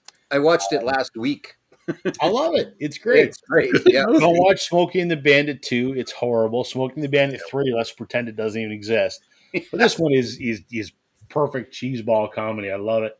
I don't think anything else on here is of anything, but Eastbound and Down. And The Legend was another good Jerry Reed song in here as well, but Eastbound and Down is the one everyone knows. So, right. And if I remember correctly, which often I don't. Oh, I should correct myself from last week. The Bruce Springsteen song is not John Deere; it's Jim Deere. I always call it John Deere because just because I'm not that bright. But Jim Deere, for those that watched last week and went, what the hell is he talking about? There's not a song called John Deere. It's Jim Deere. It's on the first one. Anyway, if I remember correctly, that was a quick write, like an overnighter or something for Jerry Reed. I don't know. I could be wrong. There was something about that song, or they didn't want it. They thought, well, that's going to suck. That's not very good. Why the hell do we want that? And then it was what it was, or something like that. So Yeah, I mean, arguably, it's bigger than the movie. yeah, that's true. And it was a great movie. Like I went Yeah. to the theater, and then I think I went to the theater the next night just to watch it again back in the day, because I mean it had cars. Sally Fields was pretty cute in that. It had Burt Reynolds, which was awesome. Jerry Reed was fantastic. It was just good. Had It, Paul Williams in it as well, who's a yep. pretty good songwriter, actually. Yep. Yeah. So there you go. Interestingly enough, that was the number 2 grossing movie the year that it came out. Wow. And it would have been the number 1 if it had not been for a small little movie called Star Wars. Yep. Oh, That's right. I think Rocky that year too. Maybe I can't remember. I It think that was the right next around year, there. I think, right around there anyway. Yeah. So. Yeah. Yeah. Well, I agree, gentlemen, Record Now. Jerry Reed is definitely a primo guitar picker. indeed, There's big like time. Amos Moses, East Down and Bound. All of his stuff's got really good guitar stuff. Yes. Yep. Agreed. Indeed. Yep. Well, guys, that's closing in on the 2-hour mark, so we should land this plane. Yes, Jackie Gleason was awesome in Smokey and the Bandit. Yes, he was fantastic. He makes the He movie. was. To be quite honest.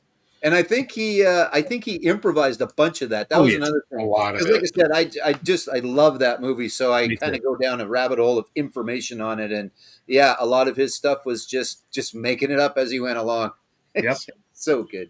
I got my son into it when he was still stuck in watching superhero movies. I'm like, just watch this with me, and he ended up loving it. So Yeah. he's seen it a bunch too. So Cannonball Run, Smokey and the Bandit, Cannonball and Run, love Hooper. those. Hooper as well, about the stunt man. Hooper was Yep. pretty damn good too.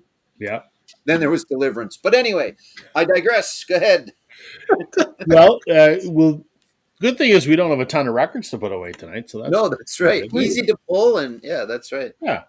We'll do what we always do. Go around the horn. If you want to say anything about your channel or anything you got coming up or anything you want to tell anybody about, Richard, since you're a guest of honor this week, what's going on at the Tap House? The Tap House has been very quiet trying to deal with this heat wave. I have just been doing things like this lately, guesting on live streams, doing a thread or two. I did my own live stream last Friday, which was fun. Chris showed up, and it was hilariously funny. So fortunately, those show up on your feed. So hey, go check out some of those old live streams. They're a good time.